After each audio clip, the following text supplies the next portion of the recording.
നമസ്കാരം. ഓട്ടപ്രദർശനത്തിലേക്ക് ഏവർക്കും സ്വാഗതം.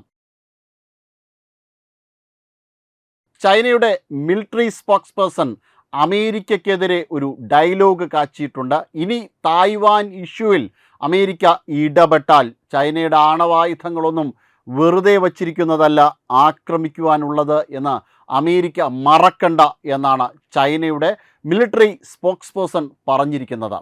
എന്തായാലും ഇത് അമേരിക്കയ്ക്ക് നേരെയുള്ള ഒരു ശക്തമായ വെല്ലുവിളി തന്നെയാണ്.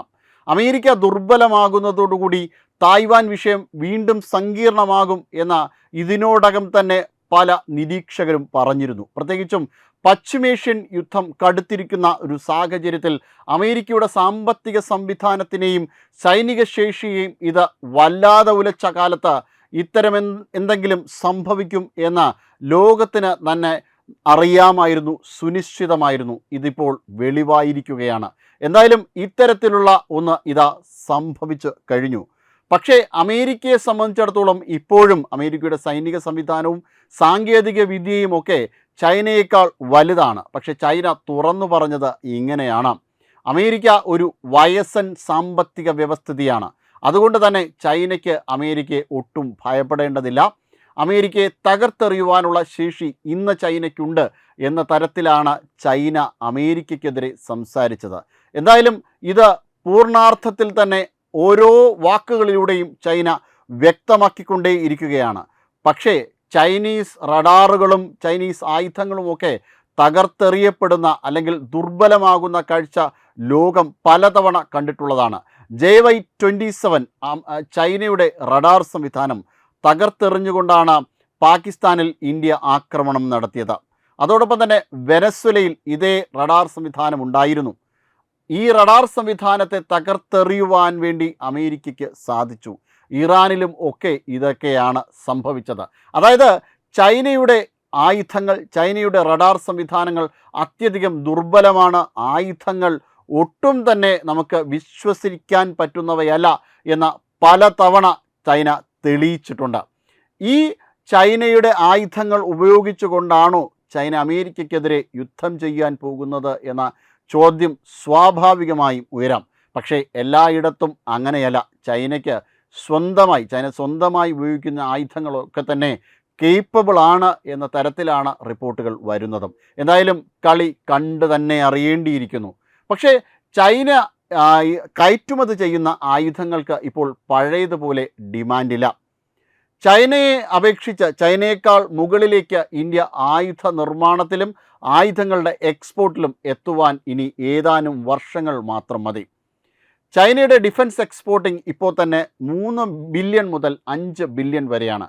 എന്നാൽ ഇന്ത്യക്കാകട്ടെ ഇത് 2.5 ബില്യൺ ടു 3 ബില്യണിലേക്ക് അടുത്തുകൊണ്ടും ഇരിക്കുകയാണ്.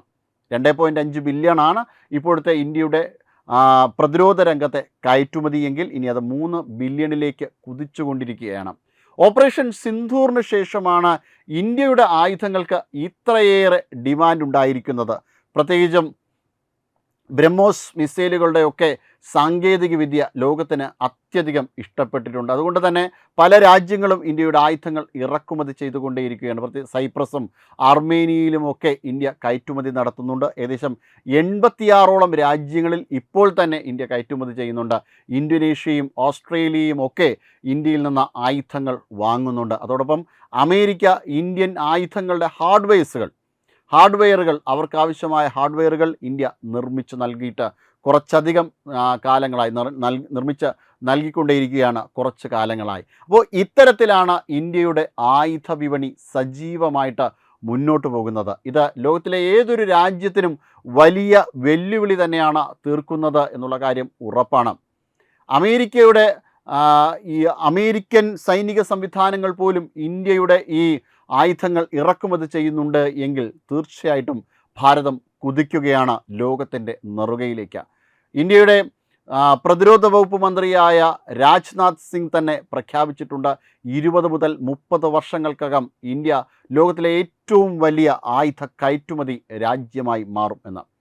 പാകിസ്ഥാൻ്റെ നോർക്ക എയർപോർട്ടിലേക്കും 11 എയർബേസുകളിലേക്കും ഇന്ത്യ നടത്തിയ മിന്നലാക്രമണത്തിലൂടെ തകർക്കപ്പെട്ടത് പാകിസ്ഥാൻ്റെ ഈ സംവിധാനങ്ങളൊക്കെ തന്നെയാണ്. എന്തായാലും ഇത് ലോകത്തെ അത്യധികം ഞെട്ടിച്ചിട്ടുണ്ട്. ഇന്ത്യയുടെ ആയുധങ്ങൾ, ഇന്ത്യയുടെ ഉപകരണങ്ങളിലുള്ള ഒരു വിശ്വാസ്യത വല്ലാതെ വർദ്ധിച്ചിട്ടുണ്ട്. 62% ഇന്ത്യയുടെ ഇമ്പോർട്ടും വർദ്ധിച്ചിട്ടുള്ളത്. അത്യധികം ശക്തമായ ആയുധങ്ങളാണ് ഇപ്പോൾ ഇന്ത്യയുടെ കൈകളിൽ ഉള്ളത്. 31 സ്ക്വാഡ്രോണാണ് ഇന്ത്യയുടെ ഇപ്പോഴത്തെ വ്യോമസേനയിലെ സൈനിക ശേഷി. അത് ഒരു ചെറിയ ഘടകമല്ല. 62% വർദ്ധിക്കുക എന്നത് ഒരു ചെറിയ ഘടകമേയല്ല. അത്രമാത്രം ഇന്ത്യയുടെ ആയുധ ഇറക്കുമതി വർദ്ധിച്ചിരിക്കുകയാണ്. ഇത് കേവലം ഒരു ഇറക്കുമതി മാത്രമല്ല, ഇന്ത്യയിൽ ആയുധ നിർമ്മാണത്തിനുള്ള സാധ്യതയും കൂടെയാണ് ഇപ്പോൾ ഇന്ത്യ തുറന്നിട്ടിരിക്കുന്നത്. പല രാജ്യങ്ങളും ഇന്ത്യയിൽ ആയുധങ്ങൾ നിർമ്മിക്കുവാൻ തയ്യാറാണ്, പ്രത്യേകിച്ചും അമേരിക്ക. ഇന്ത്യയുടെ സ്കിൽഡ് ലേബേഴ്സും ഇന്ത്യയുടെ യുവത്വവും തന്നെയാണ് ഇതിന് ഏറ്റവും പ്രധാനപ്പെട്ട കാരണമായി അമേരിക്ക ചൂണ്ടിക്കാണിക്കുന്നത്. പൊതുമേഖലയിൽ ഇതിൻ്റെ ഒരു വർധനവ് എന്ന് പറയുന്നത് 21,751 അത് 151% വർധനവാണ് ഇന്ത്യൻ ആയുധ വിപണിയിൽ. ഇന്ത്യയുടെ പ്രതിരോധ രംഗത്ത് പബ്ലിക് എക്സ്ചക്കറുടെ സംഭാവനയെങ്കിൽ പ്രൈവറ്റ് മേഖലയിൽ, സ്വകാര്യ മേഖലയിലും ഇത് 17,351 കോടിയാണ്. ഏകദേശം 14% വർധനവ്. ഭാരതം പല രാജ്യങ്ങളിലേക്ക്, പ്രത്യേകിച്ചും അമേരിക്കയിലേക്ക് കയറ്റുമതി ചെയ്യുമ്പോൾ ചെറിയ പുള്ളികളൊന്നുമല്ല ഭാരതത്തിൽ നിന്നും ഈ ഇറക്കുമതി, ഭാരതത്തിൽ നിന്നും കയറ്റുമതി ചെയ്യുന്ന സാധനങ്ങൾ വാങ്ങുന്നത്. അത് ബോയിങ്ങും ലോക്ഹിഡ് മാർട്ടിനും ഒക്കെയാണ്. അപ്പോൾ നമ്മുടെ വിശ്വാസ്യത ഏതറ്റം വരെ എത്തി എന്ന് ആലോചിച്ചും ചിന്തിച്ചും നോക്കാവുന്നതേയുള്ളൂ. ഭാരതത്തിൻ്റെ സ്കിൽ ഫോഴ്സ് അത്രയേറെ വർദ്ധിച്ചിരിക്കുകയാണ്, 10 മടങ്ങ് വർദ്ധിച്ചിരിക്കുകയാണ്. ബാംഗ്ലൂരു ഡൈനാമാറ്റിക്കും ഒക്കെ ചിനൂക്ക് ഹെലികോപ്റ്ററൊക്കെ നിർമ്മിക്കുന്നുണ്ട്. അതോടൊപ്പം തന്നെ വളരെ മികച്ചതായിട്ടുള്ള, വ്യത്യസ്തങ്ങളായിട്ടുള്ള, പ്രഹരശേഷി കൂടിയതായിട്ടുള്ള ആകാശ് NG പോലുള്ള മിസൈലുകൾ, സുഖോയ് യുദ്ധവിമാനങ്ങളൊക്കെ സൈപ്രസ് പോലുള്ള രാജ്യങ്ങൾ ഇറക്കുമതി ചെയ്യുന്നു. എന്തായാലും തുർക്കിയെയും അതോടൊപ്പം തന്നെ പാകിസ്ഥാനെയും ഇന്ത്യ ഞെട്ടിച്ചിരിക്കുകയാണ്. ഈ രാജ്യങ്ങളൊക്കെ തന്നെ അമ്പരന്ന് പോകുന്നുണ്ട് ഭാരതത്തിൻ്റെ സൈനിക ശേഷിയുടെ വളർച്ച കണ്ടിട്ട്. ഇത് പാകിസ്ഥാൻ എന്ന ശത്രു രാജ്യം പോലും അംഗീകരിക്കുന്നുണ്ട്, അല്ലെങ്കിൽ അവരുടെ മന്ത്രിമാർ പോലും അംഗീകരിക്കുന്നുണ്ട്. ഇപ്പോഴത്തെ ഘട്ടത്തിൽ പാകിസ്ഥാന് ഇന്ത്യയോട് ഒരു ചെറുവിരൽ പോലും അനക്കുവാനുള്ള ശേഷിയില്ല എന്ന്. അല്ലെങ്കിൽ ഭാരതം തിരിച്ചൊന്ന് നോക്കിയാൽ പാകിസ്ഥാൻ ഭസ്മമായി പോകും.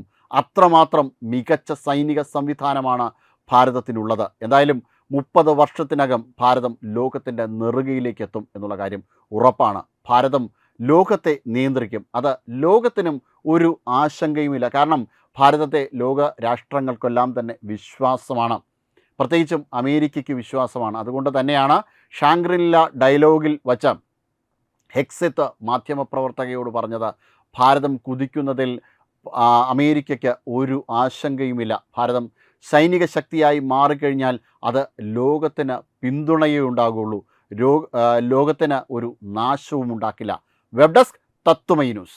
HIV അണുബാധ സന്തോഷപൂർണമായ ഒരു ജീവിതത്തിന് തടസ്സമല്ല. HIV അണുബാധയ്ക്ക് ഫലപ്രദമായ ചികിത്സ ഇന്ന് ലഭ്യമാണ്. ഇതിന് യഥാസമയം അണുബാധ കണ്ടെത്തുന്നതും കാലേക്കൂട്ടി ചികിത്സ നടത്തേണ്ടതും അത്യാവശ്യമാണ്. സൗജന്യമായ ചികിത്സയും മാർഗനിർദ്ദേശങ്ങളും സർക്കാർ ആശുപത്രികളിലെ ART അഥവാ ഉഷസ് കേന്ദ്രങ്ങളിൽ ലഭ്യമാണ്. ആരോഗ്യ സംരക്ഷണം ഓരോരുത്തരുടെയും ഉത്തരവാദിത്തമാണ്.